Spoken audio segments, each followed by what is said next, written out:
Ya, baik pemirsa, kembali bersama kami mengenai sumber daya ketahanan air nasional. Sekarang saya ke Pak Ari. Pak Ari, tadi Anda sudah menyebutkan beberapa tantangan, ada 4 bahkan ya. Itu bagaimana ya untuk memperbaiki dan menjaga agar tidak lewat dari yang tadi Bapak sebutkan, titik warning itu. Apa yang bisa dilakukan oleh pemerintah? Terima kasih Mbak. Tadi menyambung apa yang disampaikan oleh Pak Ahmadi tadi kan, kita punya indikator-indikator dan lain-lain. Nah, bagaimana kita mewujudkannya gitu kan ya. Nah, untuk mewujudkan ini, pemerintah telah membagi Indonesia ini dalam 131 wilayah sungai Mbak ya. Dan siapa yang bertanggung jawabnya jelas di situ kan ya. Jadi ada yang di sungai lintas provinsi, sungai strategis nasional, sungai lintas negara, itu tanggung jawabnya ada di pemerintah pusat. Sungai lintas kabupaten ataupun kota ada di provinsi, dan yang lainnya di kabupaten atau kota. Jelas siapa yang bertanggung jawabnya. Gitu kan, ya.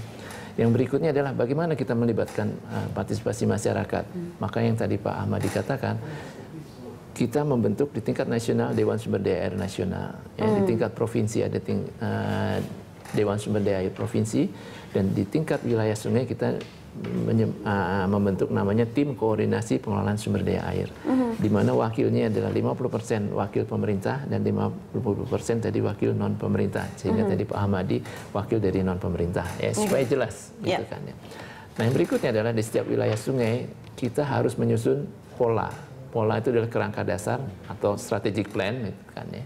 Kemudian diikuti berdasarkan pola ini ditunjukin dari kerangka rencana pengelolaan sumber daya air ya, atau implementation plan. Nah, di situ harus disusun, kita harus melihat tadi gitu kan ya, Mbak nanya, mana sih yang harus prioritas? Semuanya menjadi prioritas Mbak, karena kita harus menyeimbangkan antara konservasi, pendayagunaan sumber daya air, pengendalian daya rusak, keterlibatan masyarakat, dan pengembangan sistem informasi tadi itu kan ya. Dan di situ kita susun Mbak. Oke, yang mendorong adalah Kementerian Pekerjaan Umum. Tapi ini bukan hanya milik Kementerian Pekerjaan Umum, Mbak. Ini milik semuanya. Kehutanan ada di sana, ya, pertanian ada di sana. Kan di sana kita harus masukkan di sana. Yang berikutnya yang tadi Pak Ahmadi katakan keterpaparan, katakanlah gitu kan ya. Maka kita harus melihat juga tata ruang, Mbak. Kita harus match dengan tata ruang. Jangan katakanlah membangun pemukiman di tempat yang rawan terhadap bencana, atau mengembangkan suatu industri atau kota yang nggak ada sumber airnya. Nah, kita kan harus masuk di sana, sehingga kita harus bersinergi dengan tata ruang masuk di sana. Itu yang menjadi perencanaan semuanya, sehingga semuanya alokasi air ya, dan itu kita time frame-nya 20 tahun ke depan, Mbak. Jadi sampai 20 tahun ke depan kita tahu, katakanlah DKI butuhnya adalah 41,6 meter kubik per detik air. Nah, dari mana airnya? Bagaimana membawanya ke sana dan lain-lain. Dan itu untuk semua wilayah sungai sudah ada mengenai hal itu, Mbak. Jadi secara garis besar itu.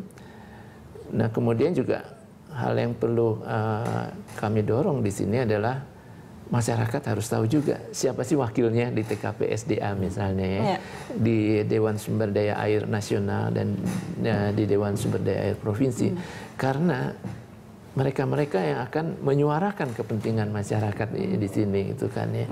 Nah, itu kita perlu supaya kita tahu kalau punya ide kemana sih. Nah, yang berikutnya karena ya jujur saja dana pemerintah untuk pengelolaan sumber daya ini relatif kecil, tapi kita punya potensi masyarakat yang besar, Mbak.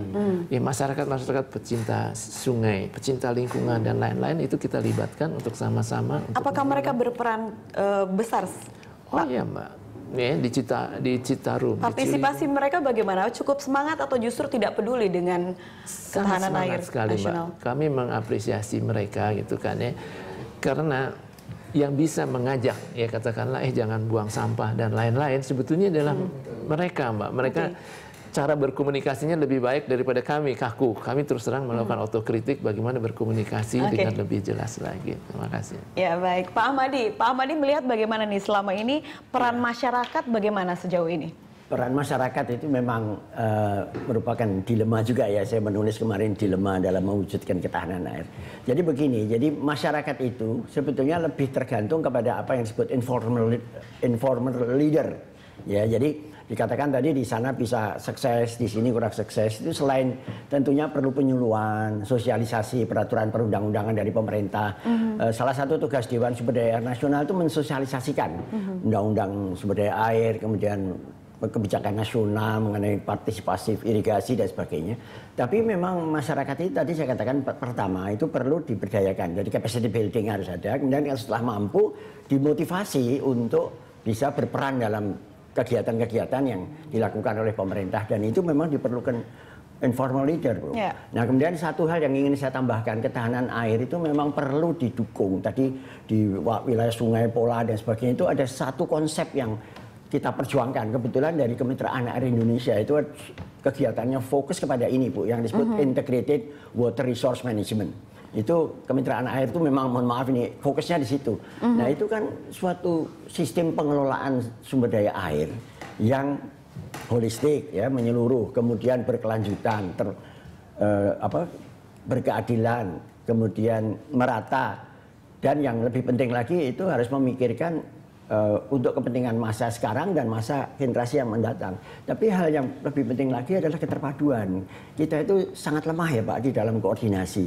Okay. Jadi kadang-kadang peraturan itu, kehutanan punya peraturan sendiri, SDM punya peraturan sendiri, sehingga tadi yang Mbak katakan bahwa kita perlu kerjasama antar sektor-sektor atau lembaga yang terkait air. Nah, disitulah keterpaduan itu kan bisa antar wilayah, Mbak. Bisa antar hulu dan hilir, seperti masalah Jakarta dengan Jawa Barat saja kan tidak tuntas. Kemudian antar pusat dan daerah. Yeah. Dan satu lagi antar sektor. Yeah. Nah, kalau keseluruhan ya tentu antar pemilik kepentingan ya.